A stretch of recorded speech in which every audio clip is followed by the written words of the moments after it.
पंजाब के अमृतसर में शुक्रवार को हुई शिवसेना नेता सुधीर सूरी की हत्या के मामले में खालिस्तानी कनेक्शन का पर्दाफाश हो चुका है। अब तफ्तीश के दौरान खालिस्तानी आतंकियों की गाड़ी से कई नए होश उड़ा देने वाले सनसनीखेज खुलासे हुए हैं। खालिस्तानियों की गाड़ी में कॉमेडियन से लेकर बड़ी बड़ी हस्तियों की तस्वीरें मिली हैं। आपको बता दें कि इस कार में मशहूर कॉमेडियन भारती सिंह की तस्वीर है। इसके अलावा राम रहीम डेरा प्रमुख की तस्वीर भी है और उसके साथ साथ MS बिट्टा जो कि AIATF के चेयरमैन हैं, उनकी तस्वीर भी खालिस्तानियों की गाड़ी से मिली है। आखिर खालिस्तानियों की गाड़ी के अंदर इन तस्वीरों का मतलब क्या है, मकसद क्या है? कहानी सिर्फ यहीं खत्म नहीं हो रही। गाड़ी के अंदर कुछ और भी तस्वीरें मिली हैं जिसमें क्रॉस लगा हुआ है। आपको 3 तस्वीरें दिखाते हैं। ये सारी तस्वीरें खालिस्तानी आतंकियों की उस सीक्रेट फाइल में हैं। हालांकि इन तस्वीरों के बारे में बहुत कुछ पता नहीं चल रहा है, लेकिन महत्वपूर्ण है खालिस्तानी आतंकवादियों की जो गाड़ी में तस्वीरें मिली उसमें ये 3 तस्वीरें हम आपके सामने रख रहे हैं। लेकिन इसमें गौर करने वाली चीज़ ये क्रॉस का निशान है जो इन तस्वीरों पर लगा हुआ है। अब इसका क्या मतलब है, ये डिकोड एजेंसियां कर रही हैं, पुलिस कर रही है। सवाल यही है कि इन तस्वीरों पर क्यों क्रॉस लगा है और खालिस्तानी आतंकियों का मकसद क्या है। ये उसी हत्यारे की गाड़ी है जिसने भरी भीड़ में शिवसेना नेता को गोलियों से भून दिया, जिसने बंदूक के दम पर पंजाब की व्यवस्था को खुलेआम चुनौती दी है, जिसके बाद पंजाब उबल रहा है।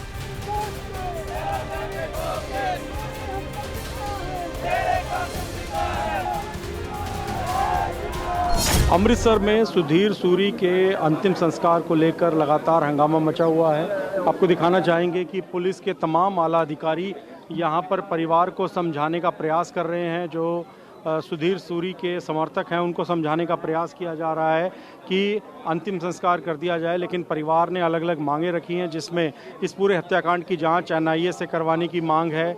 इसके अलावा अमृतपाल सिंह का नाम का एक व्यक्ति जो कि पंजाब में खुद को खालिस्तान समर्थक बताता है, उसका नाम भी FIR में दर्ज करने की बात की जा रही है और उस पर परिवार आरोप लगा रहा है कि उसके ही बरगलाने पर संदीप सिंह नाम के युवक ने सुधीर सूरी की हत्या की है।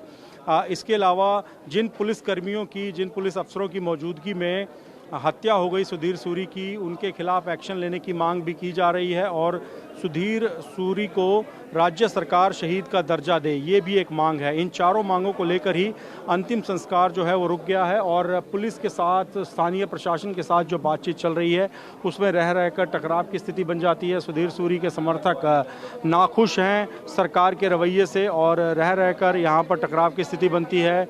पुलिस यहाँ पर बड़ी संख्या में लगाई गई है। आपको दिखाना चाहेंगे सुधीर सूरी के अमृतसर के घर के बाहर, और माहौल को वो शांत करने का प्रयास कर रहे हैं, लेकिन अभी भी परिवार सुधीर सूरी का अंतिम संस्कार करने के लिए तैयार नहीं है। परिवार ने सीधे तौर पे कह दिया है कि जब तक उनकी मांगें नहीं मानी जाएंगी तब तक वो अंतिम संस्कार नहीं करेंगे। पंजाब नंबर की इस गाड़ी पर खालिस्तान मार्क का स्टिकर लगे हुए हैं, खूनी खालिस्तानियों की तस्वीरें लगी हैं। हत्यारे की इस गाड़ी के अंदर जब पुलिस ने खंगालना शुरू किया तो ऐसे दस्तावेज मिले जिससे खलबली मच गई। हत्यारे की फाइल में ऐसे हाई प्रोफाइल लोगों की तस्वीरें मिली हैं जिससे पुलिस वालों के भी होश उड़े हुए हैं। कुछ तस्वीरों के ऊपर ऐसे संकेत हैं जो डरावने हैं। 17 पन्नों की इस फाइल में भारती सिंह की तस्वीर है, कॉमेडियन भारती सिंह की जो खुद अमृतसर की रहने वाली है। दूसरी अहम शख्सियत मनिंदरजीत सिंह बिट्टा है जिनकी तस्वीर हत्यारे की फाइल में मिली। मनिंदरजीत सिंह बिट्टा आतंकियों के विरुद्ध खुलकर स्टैंड लेते रहे हैं। हत्यारे की फाइल में राम रहीम की तस्वीर भी मिली जो पैरोल पर इस वक्त जेल से बाहर है। इसके अलावा देश के कुछ और बड़े हिंदू नेताओं की तस्वीरें भी हत्यारे की गाड़ी में रखी फाइलों में मिली।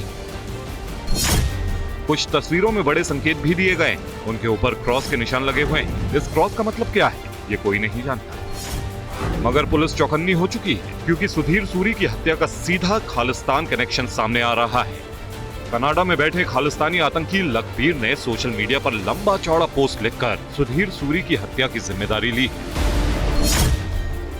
तरन से कनाडा जाकर बसे और गैंगस्टर से आतंकी बने लखबीर ने अपने अकाउंट से एक पोस्ट किया है कि ये तो सिर्फ शुरुआत है। उसने अपनी पोस्ट में धमकी दी है कि जो सिख कौम या किसी भी अन्य धर्म के बारे में बुरा बोलते हैं वे सभी तैयारी रखें, सभी की बारी आएगी। सिक्योरिटी लेकर ये ना समझें कि बच जाएंगे, अभी तो शुरुआत हुई है, हक लेना अभी बाकी है।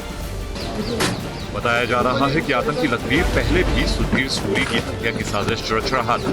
पिछले दिनों पकड़े गए आतंकी के करीबियों ने पुलिस को ये जानकारी दी। आपको बता दें कि मोहाली में पंजाब पुलिस के इंटेलिजेंस विंग के हेडक्वार्टर पर हुए आरपीजी हमले में लखबीर सिंह का नाम सामने आया था। उसके पाकिस्तान में बैठे आतंकी हरविंदर सिंह और रिंदा से सीधे संबंध हैं। वहीं बीते दिनों तरन में हुए कपड़ा व्यापारी की हत्या में भी लखबीर का नाम सामने आया था। पंजाब में उसके खिलाफ 20 मामले दर्ज हैं। यही खालिस्तानी आतंकी जब शिवसेना नेता की हत्या की जिम्मेदारी ले रहा है, जब हत्यारे की गाड़ी से खालिस्तानी पोस्टर मिल रहे हैं, बड़ी बड़ी शख्सियत की तस्वीरें मिल रही हैं, तस्वीरों पर क्रॉस के निशान मिल रहे हैं, इसे डिकोड करना पुलिस के लिए और बड़ी चुनौती है। ऐसे में अब एनआईए की टीम सोशल मीडिया पर वायरल खालिस्तानी नेताओं के तमाम बयानों की तफ्तीश में जुटी हुई है। सुधीर सूरी की हत्या के बाद कुछ मिनटों में ही आरोपी संदीप सिंह और शेंडी को गिरफ्तार कर लिया गया था। उसे कड़ी सुरक्षा के बीच अमृतसर कोर्ट में पेश किया गया। कोर्ट ने दोनों पक्षों की बात सुनने के बाद आरोपी शेंडी को 7 दिन की पुलिस रिमांड में भेज दिया। लेकिन पुलिस का फोकस लखबीर पर है। Bureau report, TV9 Bharatvarsh.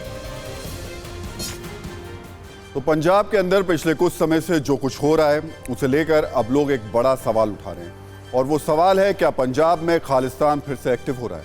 और ये सवाल क्यों पूछे जा रहे हैं, उसकी वजह है खालिस्तानी आतंकियों की पंजाब में सीरियल जो एक्टिविटीज़ हैं। मई 2022 में पंजाब के मोहाली में पुलिस इंटेलिजेंस हेडक्वार्टर पर आरपीजी अटैक हुआ था, जो एक खालिस्तानी साजिश का नतीजा था।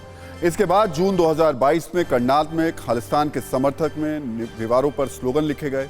उसी जून में करनाल से कुछ आतंकियों को पुलिस ने पकड़ा, जिनका कनेक्शन जांच में खालिस्तान से पाया गया। फिर अगस्त 2022 में जालंधर के अंदर पंजाब के पूर्व मुख्यमंत्री बेअंत सिंह की प्रतिमा पर खालिस्तानी नारे लिखने के बाद हड़कंप मच गया। फिर भटिंडा में अक्टूबर 2022 में एक सरकारी दफ्तर की दीवार पर भी खालिस्तानी नारे लिखे मिले। इन सारी गतिविधियों के बाद ही आशंका जताई जा रही है कि गंभीर सवाल भी उठाए जा रहे हैं कि क्या पंजाब में खालिस्तान फिर से सक्रिय हो रहा है। अभी जैसे लश्कर-ए-तैयबा, इंडियन मुजाहिदीन और ISIS जैसे आतंकी संगठन हिंदुस्तान के लिए बहुत बड़ा खतरा है, उसी तरह खालिस्तान भी भारत के लिए चिंता का बड़ा विषय है। वैसे तो खालिस्तानी कनेक्शन आए दिन आतंकी घटनाओं में डिकोड होता है, लेकिन खालिस्तान का सबसे खतरनाक मंसूबा असल में पंजाब को लेकर है। खालिस्तानी आतंकियों की मांग है कि पंजाब को अलग राष्ट्र बनाया जाए। उन्होंने इस काल्पनिक राष्ट्र को नाम भी दिया है खालिस्तान का। खालिस्तानी समर्थकों की मांग है उसमें पंजाब, चंडीगढ़ और हरियाणा है उसको शामिल किया जाए, ये उनकी मांग है।